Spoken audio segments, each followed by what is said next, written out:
we're gonna follow? Nope, it said recording stopped. Okay, Yes. Zoom, make up your mind. Well, the stop or the pause and the play button was not very responsive just then. So, and Helen was saying agenda. We don't have any new folks. Any announcements from anyone? I guess something that, might be good to at least get people to think about is that I had sent out that list of terms and, maybe for those folks out there that go through that list, and if you see something that you don't feel familiar with, suggest it as a tips and tricks. Okay. Because often a term can be explained within 10 or 15 minutes. And if not, we just make a workshop or something out of it. Good Good idea. idea. No, I think that's a great idea. So here's something weird. Bill, I was gonna tell you that I didn't get the attachments because I looked on my email on my computer and they're not there, but I just checked my phone and they're there. Really? Yeah, isn't that weird?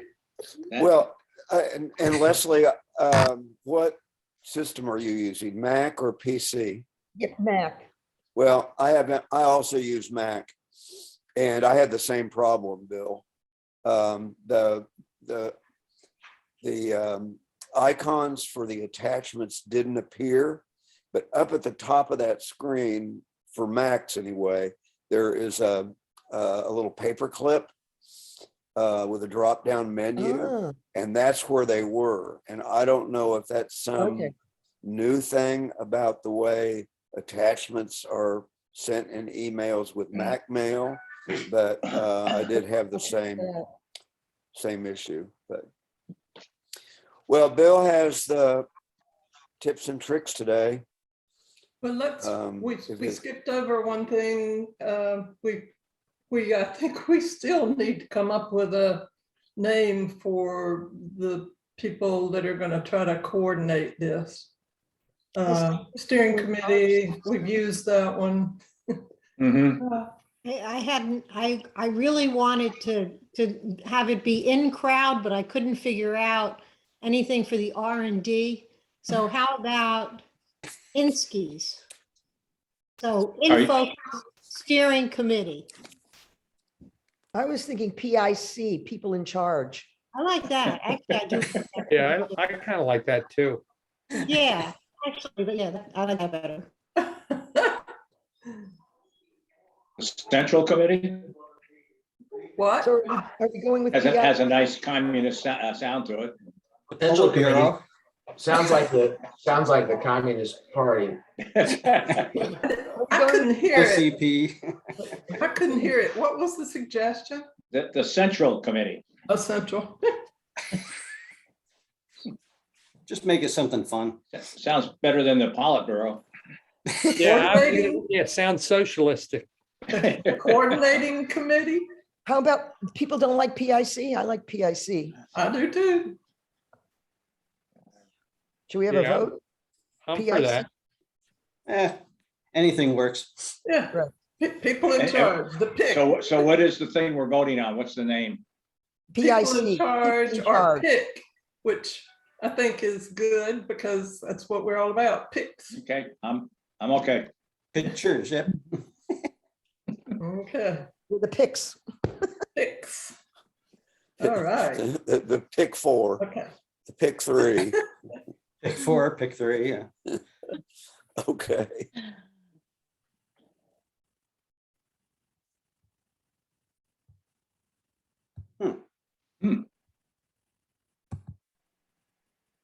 Okay. Did it show up? Yeah. Yeah. Okay. What I decided to do is just put together a quick PowerPoint here that kind of summarizes the 3 different methods of exposure compensation that, we've talked about over the past few weeks. And the main crux of why we talked about it, which is here, is matrix metering. That's probably the metering that the cameras use the most often, and the fact that it's not perfect. I mean, when we look at a scene, our eyes adjust so quickly that we can see things that are in the darker areas of what we're looking at, and we can move our head and look into the lighter areas, and it adjusts immediately. Cameras don't do that.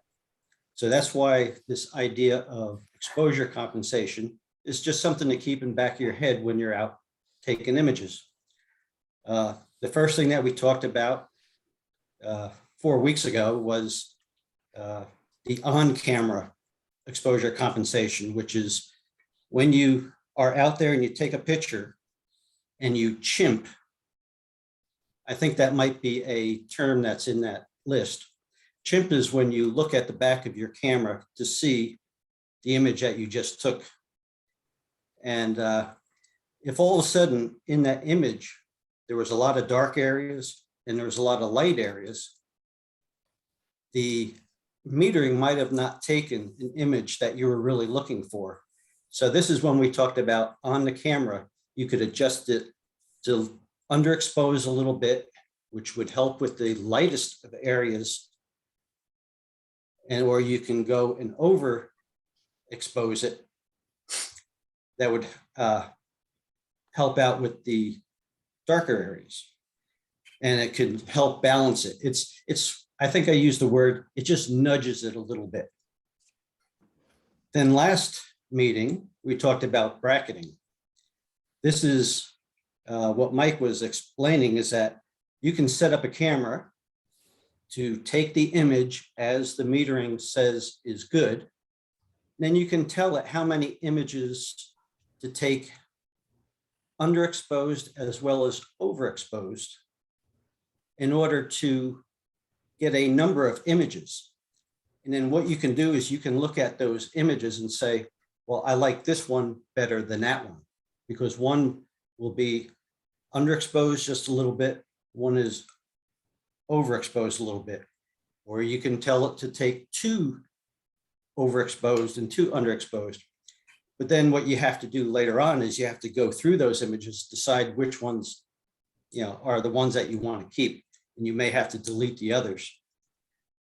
But what's even the more powerful thing by using bracketing is that you can bring that into a software program that will take all those images and it will look at it and decide which ones are the most accurate, and it will combine them into one image.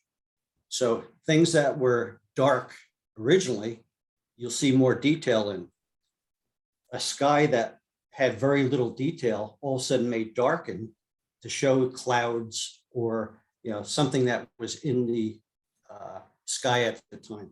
So it helps balance the whole image. Now, the third one is probably the least used, but we're just mentioning it, the fact that maybe somebody wants to give it a shot. And that's the in-camera exposure compensation.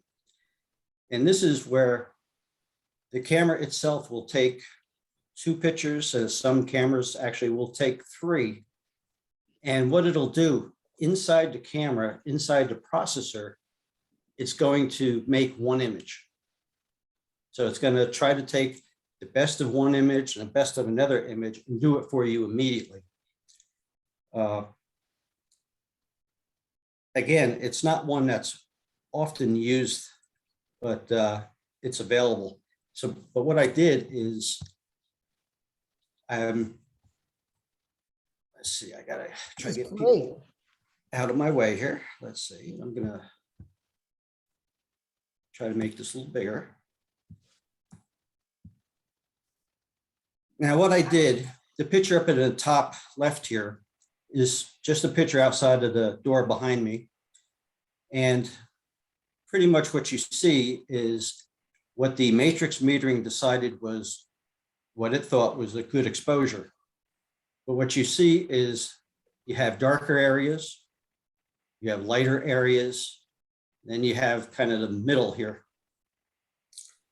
Now, when you're taking an in-camera exposure compensation, you can tell it how much to take into account both underexposed and overexposed. So when it brings it together, it tries to give you a better exposure. So over here, the EV1, if you, let's see, I hope you're seeing what I'm seeing. Mhm. The EV1, it says you can take a little bit of overexposure, one f-stop. And overexposure means it's going to allow more light to come in. And one f-stop to the underexposed, which means it's going to darken it a little bit, but it's going to bring it together. And what you see along this little piece of wood here, it's brightened it up a little bit. You can look out here into the leaves on the trees. It might have just lightened it up just a little bit. Then when I come over here and I took the same picture again, but I says, okay, go even let a little more light in on the bright side, let a little more, less light on the dark side, and then bring it together. And again, it started lightening up here a little bit. And in the center, it's starting to brighten it up. Just did the same thing again. And you can see the wood is even brighter. And out here, you'll see some more detail. But in this case, where I went to the extremes, I made the image a little flat. You know, maybe it's a little too bright out here. So if I were the kind of guy that used this functionality, I would probably focus on keeping it kind of in the middle, you know, because you can still see the contrast between the darks and the lights. And it's just more of what I think I actually saw, where here it represented something a little too dark.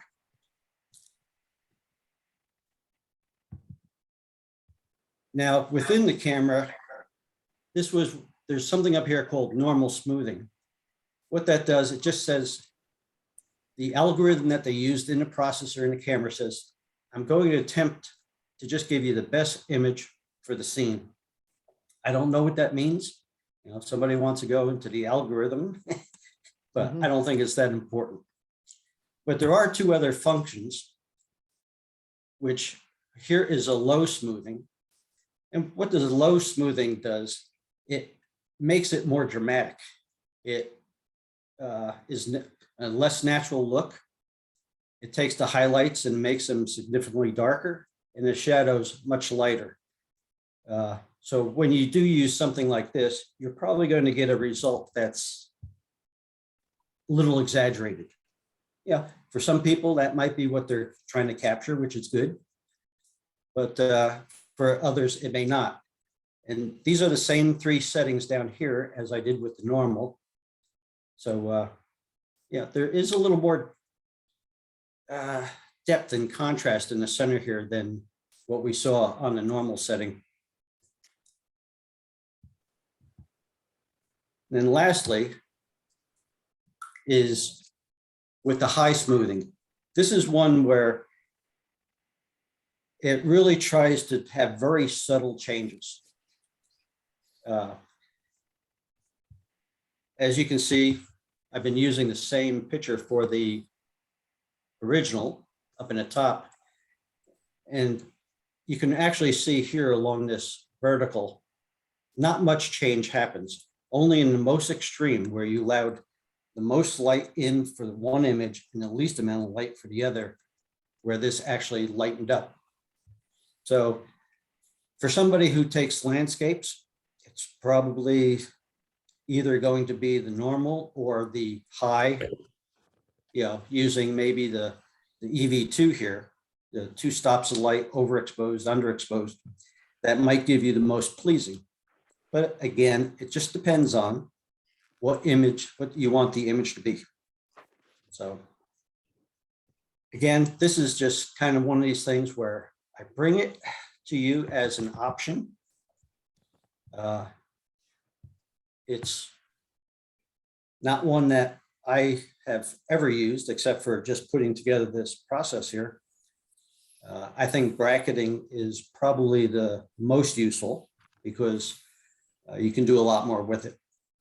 And the on camera, well, that saved me when I was out in California that time and had really unusual situations. But that's the three kind of ways of adjusting compensation as you're out there taking images. Two of them are within the camera. One of them is within the camera, but it can be used in post-processing as well, which is really where it belongs. Any So- questions? Bill, is this HDR? Is that what you're talking about? That's what we call in-camera HDR. Yep. Okay, great. So Yeah. if on my iPhone, if I can make it go HDR, then this is what it will be doing, taking several different pictures and then combining it to what they think is, the camera thinks is the best picture. Correct. Okay, great, thanks. Now, the thing is when it does, it's always this thing where if it's taking multiple images, you have to make sure you hold that thing really still. And I'm probably expecting from an iPhone, it probably happens real quick. From DSLRs or mirrorless, it may take a little longer between shots. And it's just a fraction of a second, but if you move it too much in that fraction of a second, you're going to screw it up. Yeah. So just And really Bill, try to keep. Yeah, Mike. well, Frank started to say something. Did you have a question, Frank? No, Oh. it wasn't me. I think it was somebody else. Okay, well, if you're looking for this on your camera, you may not find it. I have older DSLRs, and in-camera HDR is not on those cameras. So it may be that the camera you're using does not have in-camera HDR. Now, Helen has an older Canon, and it has a kind of in-camera HDR. So it may just be a thing with Nikon, that Nikon has added it more recently. This, again, even though this is not something that my cameras will do, this was a teaching point for me. I had never really looked at in-camera HDR or how it worked. But I have done a little reading since this program got set. And one of the things, Bill, that I'm not sure I still understand, but I think that if you use in-camera HDR, you have to switch your camera to JPEG only, that you do not get 3 HDR pictures. Is that right? Or I'm not sure. I know with bracketing, you have to. Wait, no, with bracketing, you don't have to. no? Yeah, with HDR, you have to. You have to Yeah. change it to JPEG. And what I tried, Bob, was that Bob? no, I'm sorry, go ahead.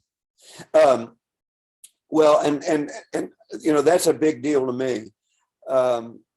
If you have JPEGs, you lose what we've talked about for a long time. You lose a lot of detail that affects your post-processing. You bake into the picture a lot of things that if you've gone with RAW, you can adjust.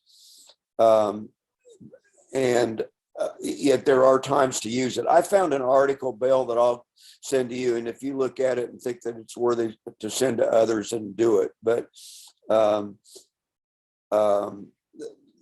there could be a fourth part to this program, not one that's already planned. And maybe it's a tips and tricks, and maybe it's another standalone workshop.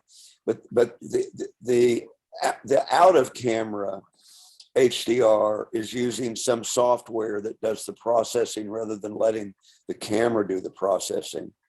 And for that, you really need to have, well, you don't have to have raw files to do that, but you need 3 separate JPEG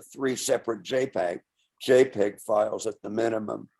And there are a number of different program software out of camera HDR methods. I've looked up this morning and it's possible with Photoshop Elements. I use a program called Photomatics Pro, but anyway, I've learned something. Any other questions? Yeah, I was actually thinking of doing an added little thing of actually putting 3 together.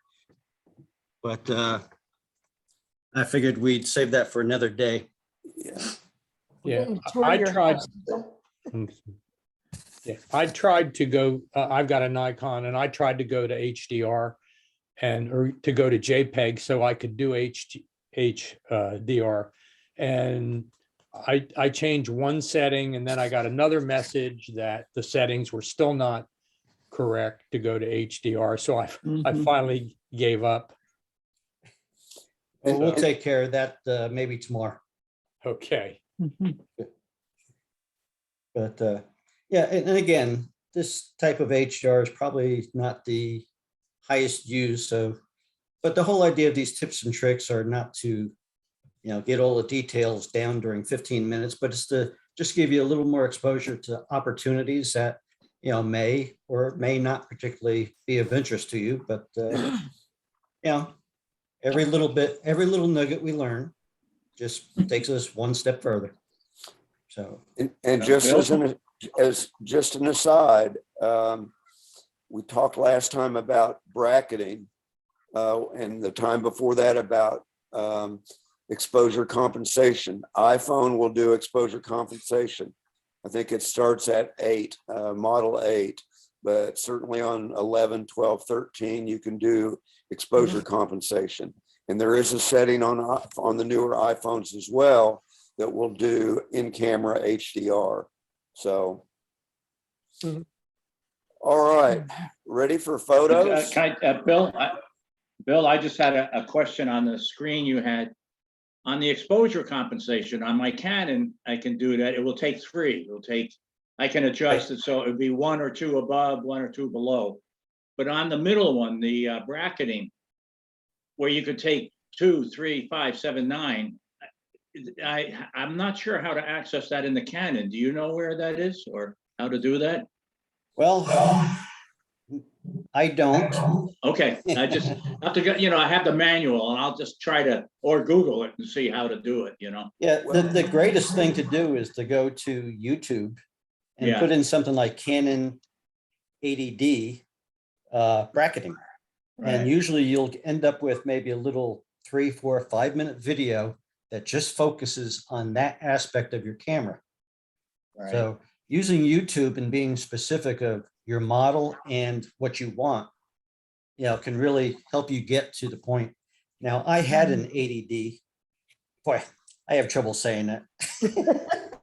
It always sounds like ADD, but I believe it. Yeah, it does it.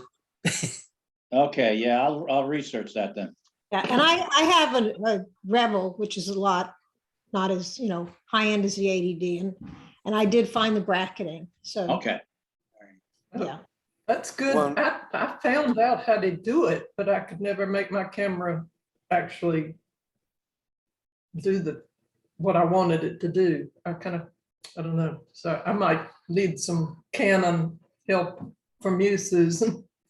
Well, the other thing is that I emailed Mike about this, is that if you do single shot, then if you do continuous shooting, then it'll take the 3 pictures all at once. You have to change 2 things. You have to change it to bracketing, and then if you want to do all those shots at the same time, to continuous shooting. So there were 2 things I had to do. Well, I think so much, this is, even if you're somewhat knowledgeable, finding some of this stuff in the manuals is not easy. Nomenclature is a big part of the problem. And I think that if we can ever get back to face-to-face meetings, having hands-on face-to-face will get you there a lot faster than reading manuals sometimes. But, and Frank, I think that's why I put in that email that, even for me, because of my dyslexia, I'm not a good reader and a comprehender. But what I find is if I go to YouTube enough, and then I can look at the manual and all of a sudden it starts make a lot more sense. So sometimes it's just a different path to get to the same place. And Well, probably one reason why I didn't submit any pictures this time is because there was only so much I could stick in my head. And so I did the bracketing, but didn't submit any pictures. well, and as I was putting together the last program, the idea that my brain's too full and that I had to forget some stuff in order to add anything new to my hard drive, I'd forgotten how I set up bracketing on my camera, and it's something I use every time. It's just that I've started doing it so automatically, and never going back to anything other than bracketing. I had to look for a YouTube video to teach me what I already knew but forgot. So anyway, ready for photos?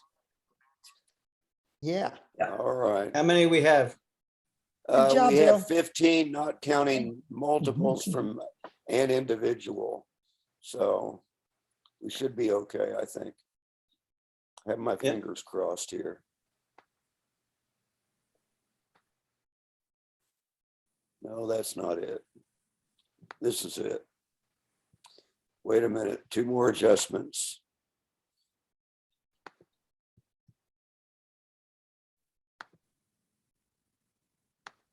Okay. Helen, Oh, wow. Wow. Okay. yeah, I thought I wow. would kind of do what, I thought I would do what reporters do and do the what, where, why, how routine. The what on this one is immaterial. I don't know what it is. It's a piece of carnelian jade antique. And that's, if anybody knows what it is, it has a string that you hang it from. We're not here to talk about what it is. So I'm going to kind of skip over that. But if anybody knows what it is, give me a call or email me. I use it as a pull for a ceiling fan, and when the light catches it, it changes color. And I thought I'd like to take this in light to play with the light. And so that's what I did. I hung it in a window. That's the how. I hung it in a window and took multiple pictures with the sun coming in a mackerel sky, which 1 minute it was dark, 1 minute it was light. And that was my challenge, my issue that made taking this photo difficult. The yellow is actually part of it. That's the way I see it with my eyes. I have no idea what the camera settings were when I got through with this because I tried so many times. But anyway, Well, that's my unique and weird item. one of your Helen? best. You had that on a window, right? And did you tilt it then to get it at an angle? Yes. Okay. Originally, it had the part that you would hang. There was a Chinese knot, and it bothered me. I couldn't get it to go from one corner to the other. It was Right. crooked, so I just took it out. And by that time, I was so tired of it, I left it crooked. So it is rotated and tilted. And the background I did play with. I don't think this has been through Topaz. No, it hasn't. This was the way it was out of the camera. How Wow. did you get it to stick on the wall, on the window? Yeah. As I said, it was hanging with a Chinese. Can you guys see me at all? Yeah. It kind of looks like a necklace. Anyway, I took that out because it didn't add, it wasn't right. But is it stuck to the window or is it just hanging in front of the window? It was hanging from the blind. I did anything I could do to get the light. I How wanted did that light shine. How I really did like you it. get rid of It the is cord beautiful. on the It's I love the beautiful. background. The colors. How did you get rid of the cord on the top? Photoshop elements, just went to the, not the guided, but the guided part, selected it and it zipped it off. Okay, Wow. No, beautiful job. Great. yeah, Mhm. really, Love the- really Love the good. background. Yep, Yeah, the background is actually trees that just began to blur the more I played with it to the bokeh, whatever. It's actually my neighbor's backyard. I say that the rotating it so that it's hanging at an angle really made this, Yeah. instead of it was just hanging straight down. Mhm. Because this has your eye travel down, from the, I don't know what kind of a figure that is up there, but right down to the bottom with the tassel. And I maybe think it's a horse, but I couldn't guarantee. It's a horse? it. Okay. I think. I don't know. it It's was like a a state, combination between an elephant and a horse, but Yeah. no, beautiful. since it was stationary, maybe you could have just looked around that tassel a little bit more. Maybe, Oops. some things that might have been able to be pulled off, like these little white things. Oh, right, right. Yeah. Just little things like that, nothing. Mhm. Yeah. The But, first effort, I did get the little white things on the top side, but the second one, I didn't. Need to go back and get them. Easy Well, fix with, really good photo, one of your best, Helen. Yeah. thank you. Good thinking behind it. Yep. Great. Also, Helen, Yeah, this is, the what on this, heaven only knows what it is. It is a piece of extraordinarily heavy wrought iron, about 18 by 24, probably came from a church. I don't know what it is. But I thought I would just use it as an example. I put plants behind it and hope that I would convince you, but I've already blown it by telling you what it is, but it can look like a gate. I meant for it to look like a gate, which is in this picture, it may, I don't know. Getting the light again was an issue for me. I didn't want to, reflection, you can tell there's more light at the top reflecting off. Mhm. There was nothing that I could do with it other than this. I did get some cool close-ups of the circles. But Helen, as to what this is, knowing how big it is, could it be a fire screen? Yeah. A fireplace screen? it isn't big enough, excuse me, for that. I think that it must have come out of a church. Yeah. This is actually the wrong side. On the other side, they're loop up 3 loops, and I think you could put a candle in it. I don't know, maybe I'm dreaming. Anyway, Get it, Ellen? it's an unusual piece, but photographing it was a challenge to my light was coming from above instead of straight in front.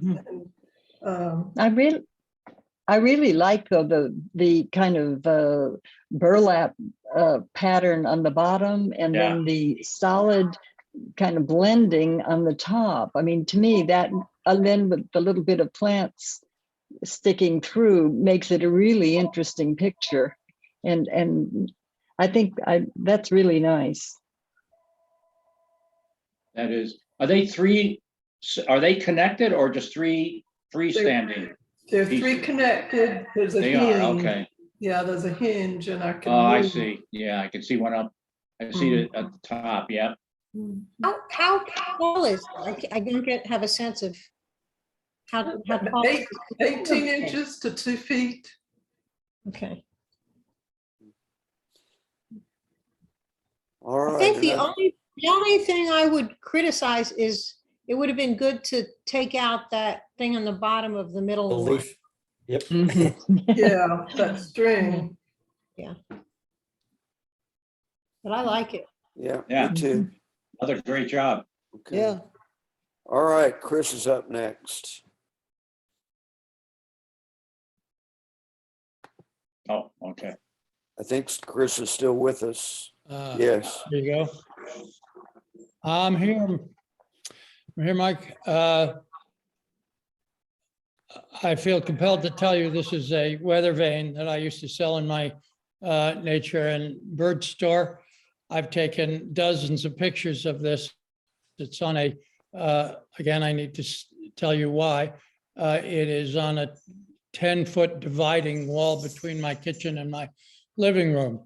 Ergo, the reason why you're seeing the window and the light in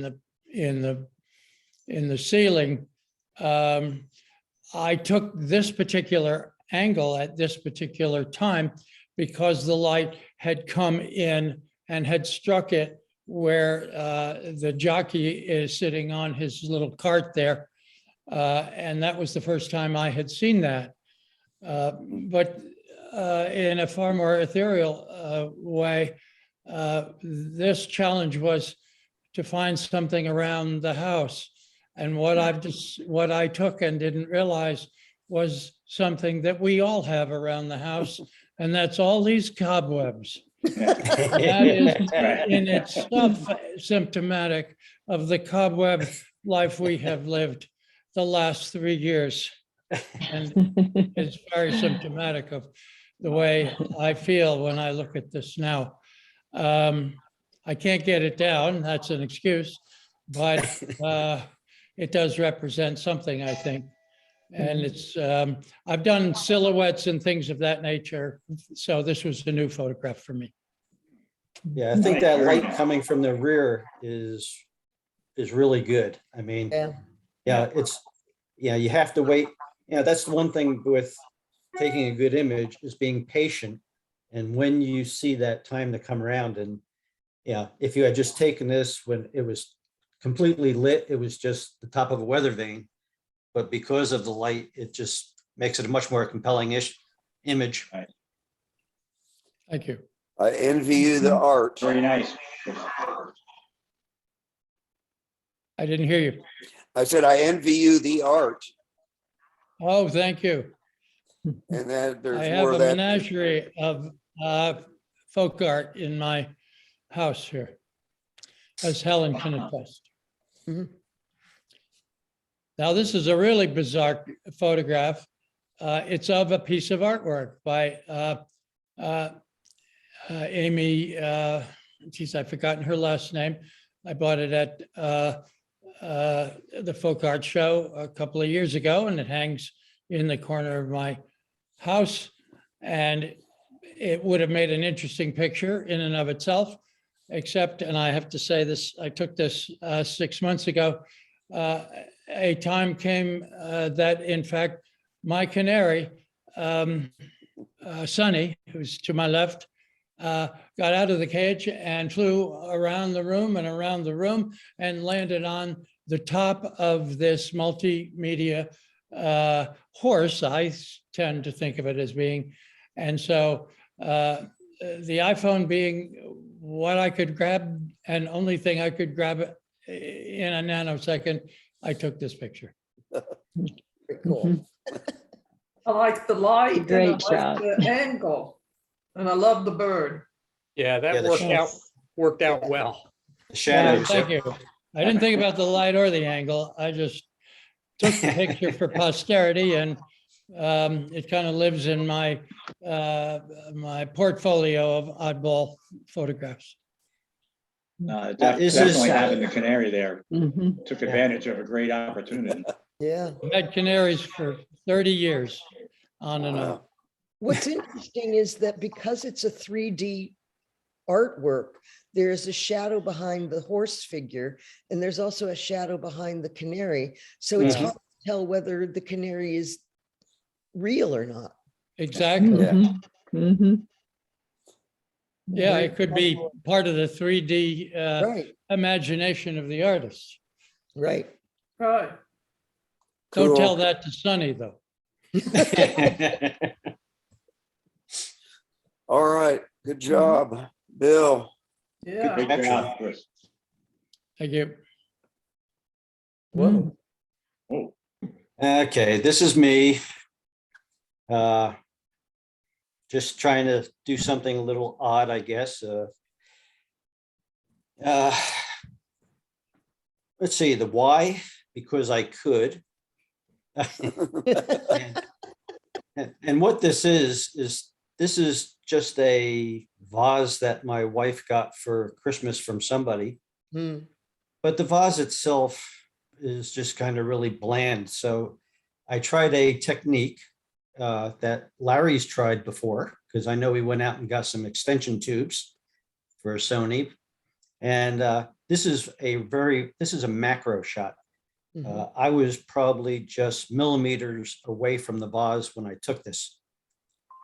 And what I did is I had the vase in front of me, and I just kept spinning it to see what pleased my eye at a given time.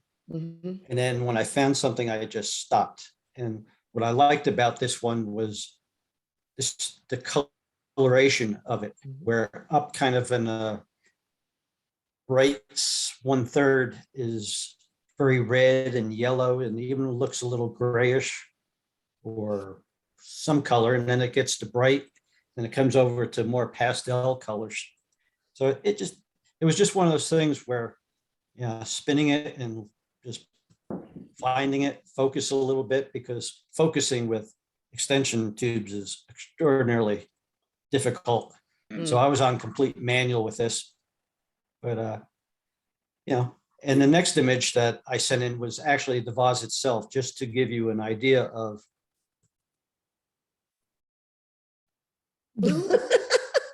Yeah, Oh, little wow. gaudy, little gaudy, but you see that circle in the bottom that I put in there?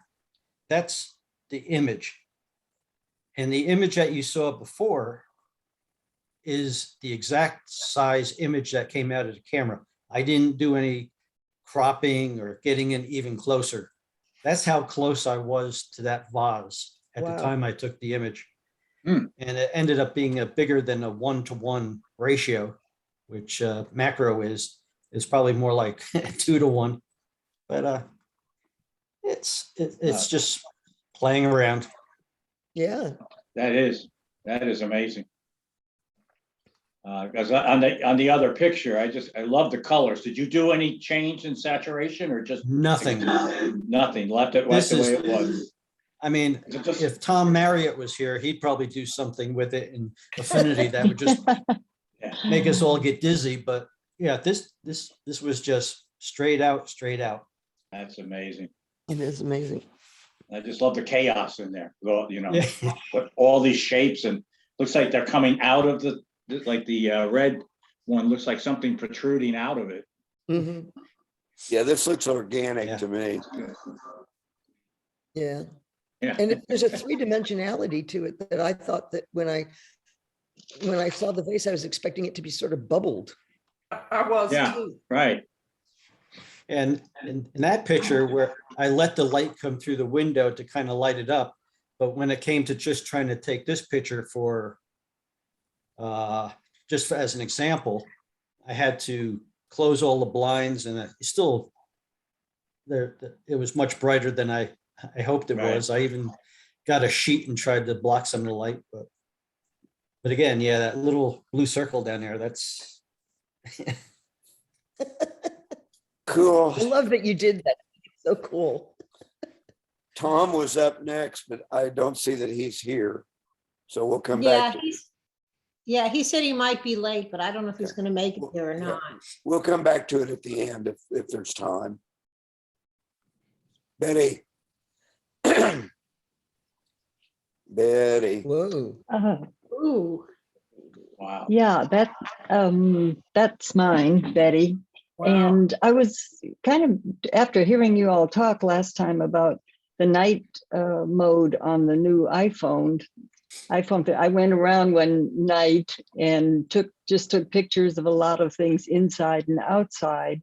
And this is actually it's a polar bear, I think, whalebone, Arctic whalebone. Mm. That's sitting in a bookcase. And interestingly, this was night mode, and it was handheld for 10 seconds. Wow. Whoa. Wow. And Wow. that, no flash, nothing. And it was really fun to do because the pictures, when you're first focusing on it, it's very dark. And then over the 10 seconds, it starts getting this light around it. And I thought that was a very interesting capacity on it's the iPhone 13 Pro that I have. And did- then, a little bit of post-processing, maybe an iPhone just to sharpen it up or something. and Did Betty, you did you handheld for 10 seconds? Mm-hmm. Yeah, no problem. Boy, you're steady. And can I ask can you just explain briefly what is night mode? What's that supposed to do? I guess it's supposed to allow you to take, a night at night to take a long exposure, just like you would on your camera, on your regular camera, where you would set what exposure you wanted with, shutter speed.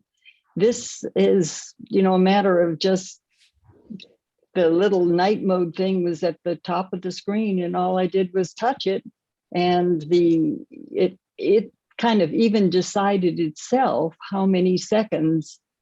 I think 10 is the max, but I noticed on some other things it only gave me 5 seconds. So it kind of automatically. What I am noticing on the 13 Pro is that it takes many of the functions that I have on my Sony mirrorless and tries to approximate them in some automatic fashion, which is actually rather useful in terms of, grabbing your camera and doing something. So Betty, did you it's add kind of fun. did you add the vignette on the edge, or was that part of the night mode as well? It was part of the night mode. And then I probably added maybe a little bit more. I don't know, but it definitely had that kind of, luminescent halo around it when I got through. I took a picture then out of the backyard too. That was really totally dark. Yeah. And it had a very nice luminescent center where things were lit up. Really nice. I really like the background and also the reflection on the bottom too, to realize that. Yeah, it's a glass shelf. So Yeah, I see Very trees in the good. background, not just wood grain, but they look like trees. Yeah. Yeah, it's just wood grain, probably fake teak, right? I'm not sure. Okay, so this is with my Sony mirrorless. It's unique in the sense that we have never had blackbirds come to our backyard or to a feeder, and this blackbird, I just saw them out there, and this one I grabbed my Sony mirrorless because it was distance, and he was on the pole as if he was climbing it like a squirrel or something, to get up toward the feeder. And anyway, I just started shooting, and of course, I liked this picture because it really showed his red-winged blackbird signs there. But then the background really sucked. I mean, I don't remember what it was, but it was distracting, and I couldn't do anything with the lighting of the background. So I put it in Photoshop Elements and just replaced the background using the guided mode or whatever in Photoshop Elements. I think it works really well. Oh, yeah, you picked a great one. Yeah, That, color great. match. Color match. Yeah. Of course, I love it because I could sneak in a bird, right? That was I've still been taking lots of birds, and I keep finding how can I get them in under the challenge, right? So, It's around the house. yeah, he's around the house. He just happened to be outside, the house. And you said you don't see many, so he was unusual. He was extremely. I've never been able to get a close up of a blackbird like this, and have never seen them near our feeders in the backyard. So he kind of came just in time. So. It's just beautiful. Yeah. Betty, Yeah. did you go outside or did you shoot through a window or how did you do No, through the window, Frank. this? Okay, You know, yeah, because amazing. it's a matter of, I'm doing something else and I see what's happening out there and I grab my camera and start shooting. So, So this is. Yeah, you didn't want to handheld? go outside and scare them off too. So this, no, no, no. I think she didn't want to get cold. Yeah, Yeah. that too, yeah. Actually, the worst method, the worst thing about that method, if you have a dog like we do, she sees me all of a sudden move toward the window and grab my camera, and that gives her the signal, oh, go look to see what it is. And so she Yeah. runs to the window too. And of course, whatever's there doesn't stay long. So, Yeah. um, No, you captured it perfectly. All The right. clarity on that one, the Betty, this is clarity a on that handheld- one is shocking. It's amazing that you can do this through the window and have this sharp a photo. Is this handheld, Betty? yes. Wow. Those are Now, sniper. I probably used a bit of sharpening in photos. I only use photos, and then I use Photoshop elements for replacing backgrounds, removing objects or whatever. So I probably used some sharpening on photos and maybe a light. Probably, I think on this, I would have raised the shadows to get more detail. Otherwise, he probably would have been a much blacker looking bird all over. And It almost looks like a maybe took the painting. blue out of the black or something. It almost looks like a painting. I mean, it's just. Yeah, so yeah. amazing. Mhm. But you did a great job changing Yeah. that background. It's Yeah. Yeah, thanks. I like that background. It's a standard one in Photoshop Elements. oh, wow. One thing I did learn is though you can upload your own photo for a background. Yeah. So sometime I want to try that. Yeah. The guided mode is pretty good. Bob, are you This still was with mine. us? Yeah, I'm sorry. Yeah, I was No, it's I was okay. actually taking notes. Yeah. So this is just a picture we had hanging in the kitchen and I liked it. I liked the color. Yes. The thing that I learned this morning when I looked at the picture again before the meeting is when I cropped it, I didn't crop it quite correctly, and there's the part at the bottom left side could have been cropped more. So you see a Okay. little of the edging, and so that was maybe hopefully a learning moment Yeah. for me, that I won't do that again. I Bob, did. who's I the took this- artist? Yeah. What's that? Who's the artist? I don't know. Jackie Halliburton. I got it. Halliburton. Thanks. Jackie Halliburton. Got it. Okay. It's cute. So, I love it. yeah, I do too. I kind of like the picture, but all I did is I just held my iPhone on top of a tripod so I could get a steady picture. And that worked after I did it 2 or 3 times.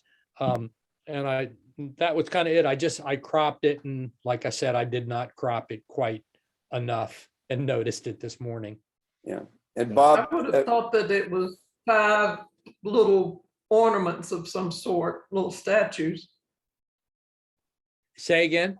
I would have thought it was 5 statues or statuettes or whatever you might call them, because as Leslie used the word dimensionality, and that's a good word here. You feel like that it has dimension. Yeah. Yeah. So, and it also, there was a glass on top of the frame picture, Hmm. and oh, I took 2 or 3 because there was glare, Mm. and I turned lights on, I turned lights off. So Right. anyway, that's what I came up with. good shot. How did you eventually get rid of the glare? Did you use a filter? I turned the lights off. I had overhead lights on, and I can't remember if I turned them off or just turned them down. It had a dimmer on it. So that was it. Yeah, you got the great catch light in her eyes. Nah. Yep. Frank, Oh, Now, this was mine. This is just a jug head ceramic I had picked up a couple of years ago, and I keep it on my desk. And every once in a while, you know, for the holidays, I'll put a Santa hat on or whatever. So I'll fool around with this. So I put a sheet behind it and then one on the below it. So the block out, it's right up against the window. So, and it's on the corner of my desk. And let's see, I took it, you know, vertical, like portrait style, with him kind of turning away, not looking right at the camera. Let's see, I shot it, it was a 160 ISO, but I used a tripod because it was a 1/40th of a second, and I tried, you know, I didn't want any shake in there. So the only thing that I would improve on it, if I were to do it again, was, and the only thing in post-processing was I increased the clarity a bit, especially, you know, so it brought it out around the eyes and the teeth. But I shot it at 1.4 aperture. I should have increased that because there's some, you know, blurriness, like on the side of the hat and over by where the ears would be. But yeah, that's the one top thing. of I the would ear. try, I'm going to try it again, and also That take was- the yellow. Yeah, that was almost the first observation, was the blurriness. Yeah, But then all of a sudden, when I saw the eyes and the teeth, it almost made the blurriness attractive. you kind of Well- blend in with the background a little Yeah, bit. it's Yeah. kind of one of those weird kind of things where you know what you wanted to do, but it, well, and Frank, I'll second or third the idea of the blurriness. If you do, Yeah, and I'm not a portrait photographer, but a lot of portrait photographers will aim to have the closest eye in focus and the back eye out of focus. And this, I mean, this is a perfect example of that. I mean, I think that if there had been more detail in the back of the hat, it would have taken away from the eyes. And you know, whether it's oh, okay. whether it's pets or people, that very, very shallow depth of field is a technique that's used. So this is, I laughed when I saw this. Is it? I mean, it's just great. Yeah. Because the a 1.4, there's a very shallow depth there. Back to that one, does the fact that the horizon on that one is a little crooked, is that a problem? I'm Oh, in asking. the back, yeah, it was just the way it was set up in there where it bunched up, and I probably could have tilted it a bit to kind of straighten that out. Yeah. I don't know, I'm learning about that, and I don't know when you can break the rules and when you can't. Yeah, whenever you want. that's right. Mike B. Yeah, this is mine.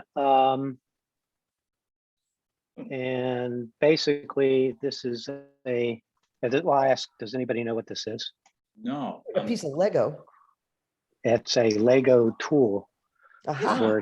to help you disassemble pieces if you do something incorrect. But yeah, this is basically a study in trying focus stacking for me. These are seven separate images shot with 100mm macro lens on a tripod, f8, 1/5 of a second exposure time. And if you look at the far right end of the Lego tool, you'll see a little bit of what appears to be a little haloing. There's a little bit of Yeah. blurriness.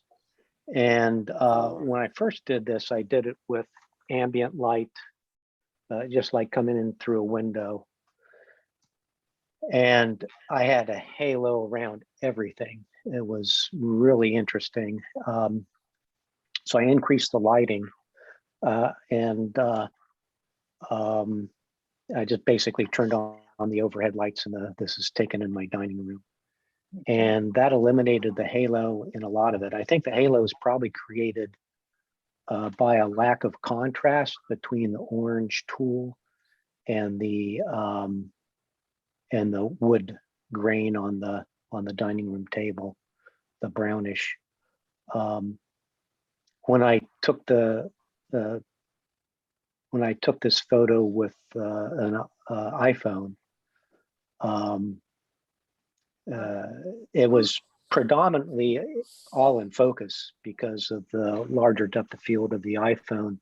But on the top of, or the back edge, it was like a heavy brown outline. It's like somebody took a brown magic marker and kind of outlined the outer edge, which again, I think is just an artifact from the iPhone camera having trouble differentiating between the orange and the brown. But anyway, that's what it is.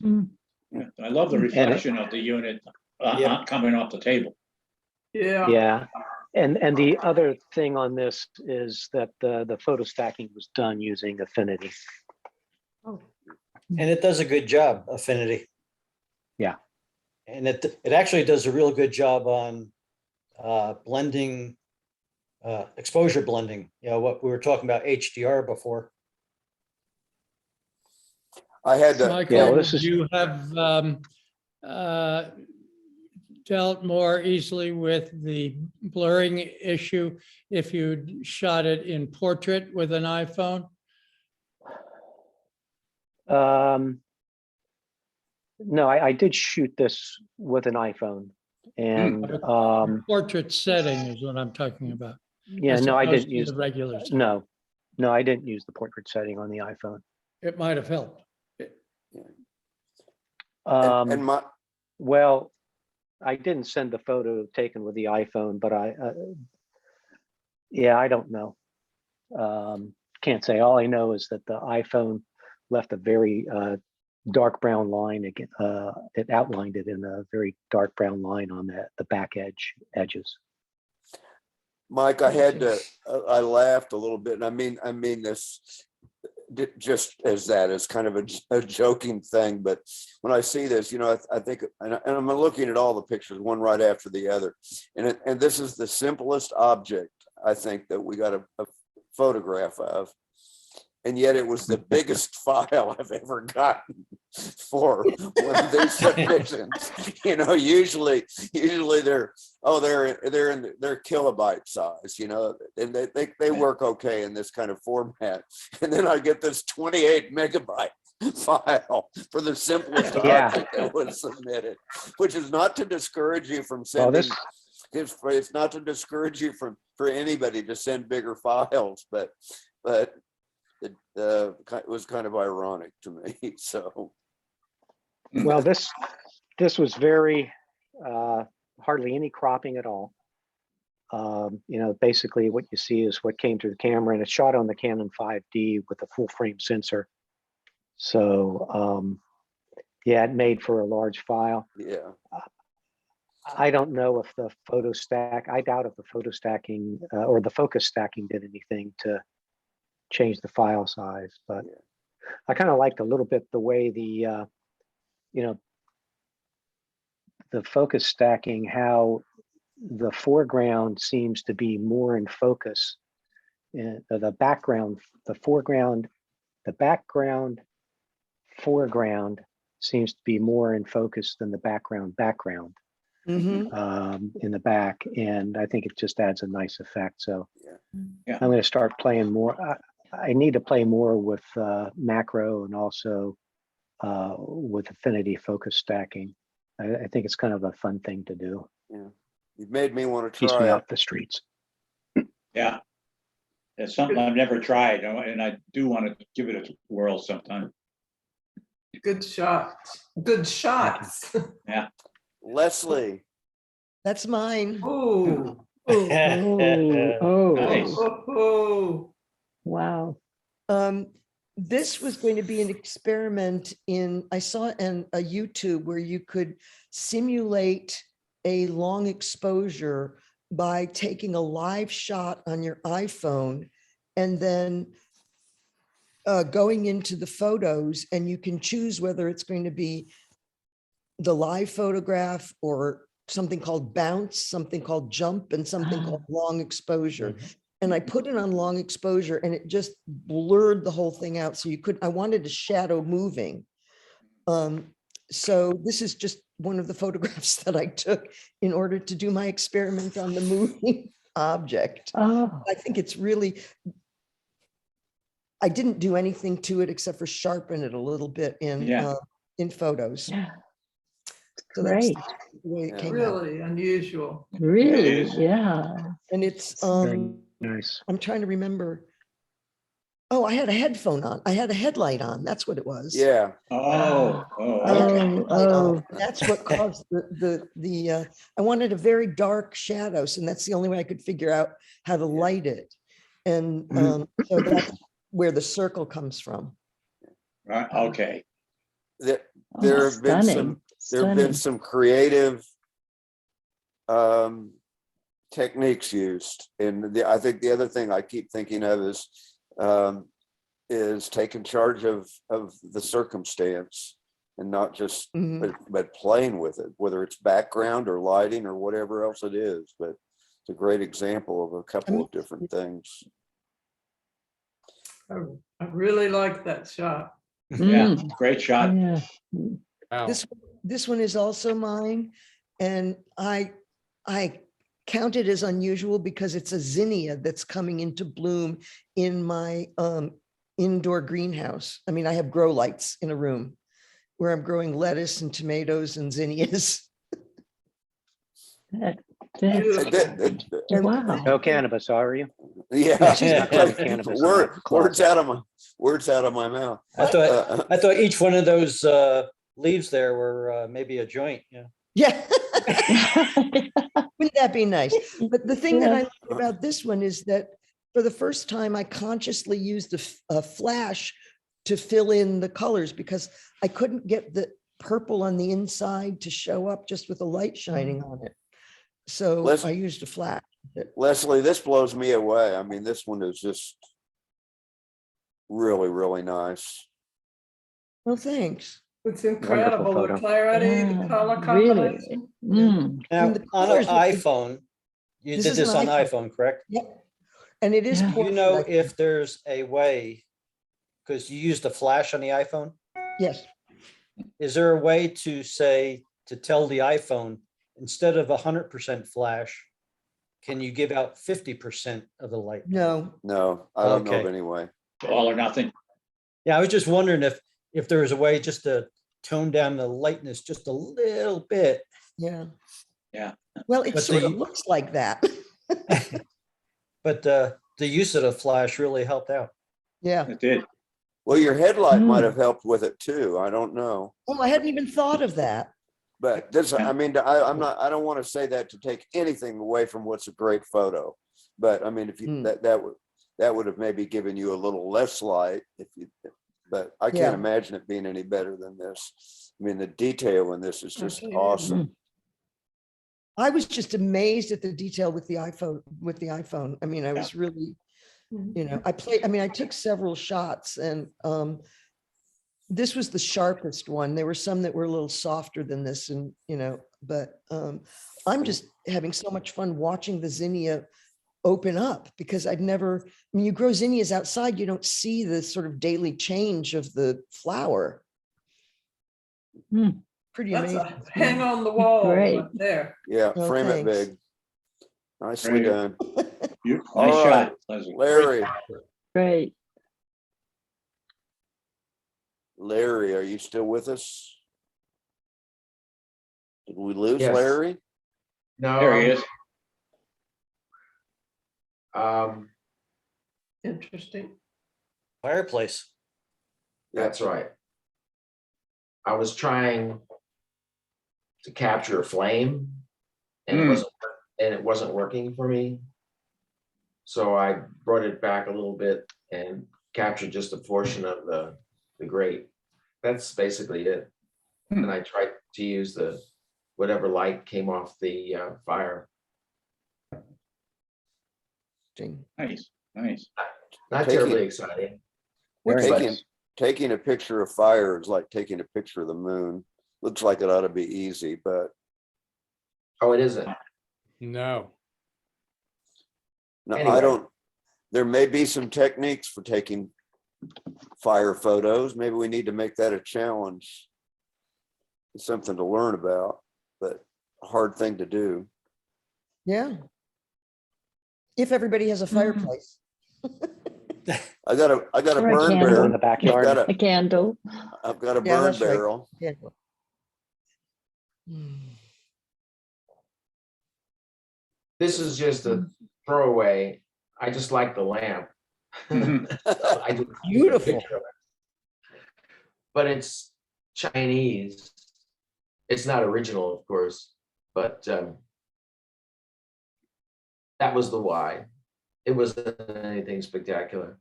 I got 2 shots, right? So this is my second shot. Beautiful lamp. I tried to work with that lamp and I couldn't capture it all. And it wasn't a lamp initially, it was a vase, Mhm. which we dragged through Hong Kong and wound up with it. But it's all brass and very heavy, but it was Yeah, what- great. It was crafted into a lamp. Now, is this just from the light from the lamp? That's what I was trying to do. Maybe if you had a white card of some type, maybe like, a foot or 2 square, and had the light come onto the white card and bounce back to the bottom. Just a way of reflecting the light back onto the image could lighten up the bottom of that. So just take the card and have it Yeah, above, just below the image, below so the the. light comes down Oh, and goes back. Yeah, That's, acts as a little reflector. I've never done that before. And That sounds great. And for anybody that's looking for something like that, you have probably one in your car. Those foldable window. Oh, yeah. sun- Mm. you Oh, usually- that's great. one side is usually silver. And that's something to use as a reflector as well. As a product I photo, will try that. as a product photo, this is just really, really good. And as much trouble you had with the fire, I mean, the lighting coming out of that shade, it would have been so easy to blow it out and lose all the detail, but you can still see the fabric in the lampshade. Yeah. And the staging of it. I mean, you couldn't ask for a better background. And the 2 little pieces of the coaster or whatever it is, and then the other little tiny artwork. I mean, it's a good product photo. If Graham was here, or maybe even Mark, straightening might have helped it a little bit, but it's a good shot. Yes. That's very interesting what you said about the bounce light. I'm gonna try that on this and see what happens. And get a piece of aluminum foil, Yeah. Mm. Well, and Great. one last point about it in terms of bounce.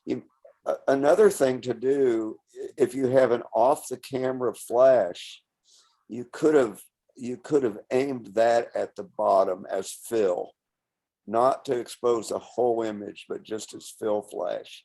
And with an off camera flash, and you don't have to spend a lot of money to get one. You can dial down the intensity of the light to almost nothing. But the rest of the picture is just so good.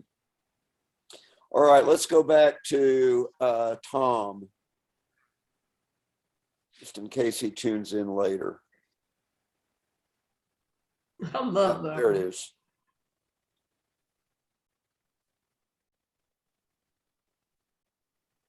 Well, don't everybody comment at once. Wow. It's like that scene of an accident there. Yeah. And Mike, tell him what the title of it is. It's pretty funny. I think a little police tape would have helped. What is it, Susan? Because I don't have Oh, that. okay, it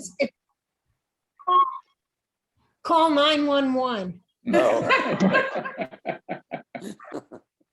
Are they wearing Nikes? Yeah. That's great. He has the best sense of humor. Mhm. And I guess, the carpet he used, that background really works for this. Yeah, the All these colors are curves. wonderful. The full name of it was, Oh My God, Call 911. Yes, yes. Yeah. That's See, great. usually titles are not very important, so I Great don't colors, yeah. include those because a lot of times they're like a plant, light fixture or whatever. But it didn't even occur to me to include the title. So Well, especially for Tom's, he usually, his titles usually are. Yeah. is- Yeah, I wonder if he did it on purpose with the little, the girl with the bright magenta pink thing. I mean, to me, her placement and her color just makes this picture. I mean, if you took her out or changed her shirt, it would just be very different. I sure like the little people. yeah, but they all seem happy about the ambulance coming. Yeah, looked like a great party. Oh, look at all the colors. Oh. It's funny how, I don't know if he did it on purpose, but it does help. 3 of them are lying on their backs, Yeah. smiling, one's face down. So I guess. Mhm. It's I like think he's the one you called the ambulance for. Oh, that could That's be. right. All right. Now, if I can figure out how to get out of this, I don't remember. I've been laughing too hard. Stop share.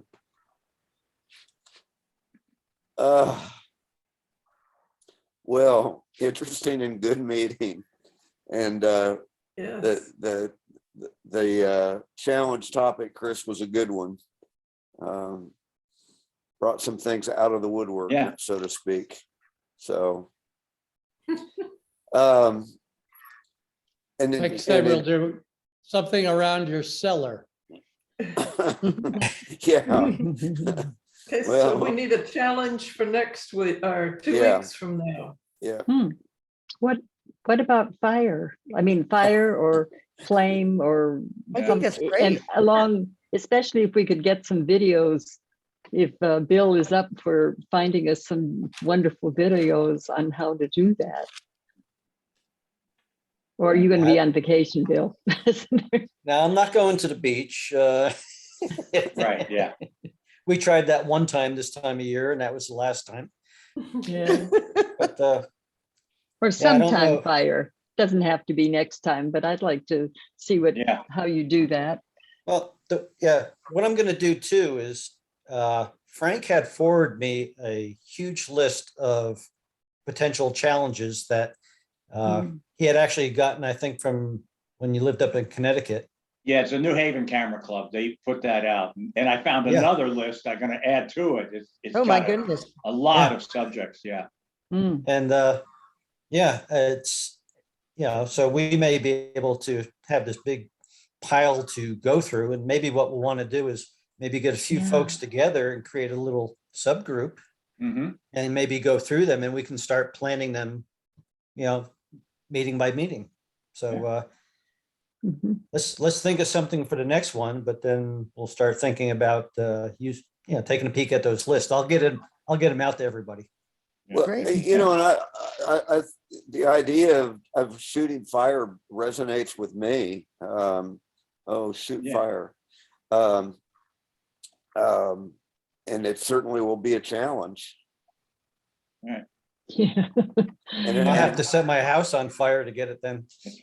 Well, maybe we'll be lucky enough to have the power go out, and then you'll be lighting candles Oh, dear. at your fireplace. Yeah, because you've got fireplaces and some people have these outdoor fire pits. That's a great one for trying And to get- candles like that. Yeah, and candles. Well, I don't mean to give away my idea, but charcoal. I'm still grilling. Yeah. You can turn on Fire your it gas is. stove. All right, so For those who have gas stoves, just turn on your stove. There you go. Did I? Thanks, Larry, for the idea. Yeah. They may curse you in 2 weeks, but today it sounds like a great idea. No, when I said I didn't know how to do it, I didn't Oh, say well, I but knew yeah, how to that's do where, it. yeah. No, but now you have a chance to Now we're all practice. gonna learn. You got us thinking now. So, Yeah. yeah, Well, good meeting, folks, and Yeah. we'll be in touch. All So- right, thank you. all right. All right, great Good. meeting, guys. Everybody be well. Mhm. Bye-bye. Bye. Enjoy the rest of the Bye. day.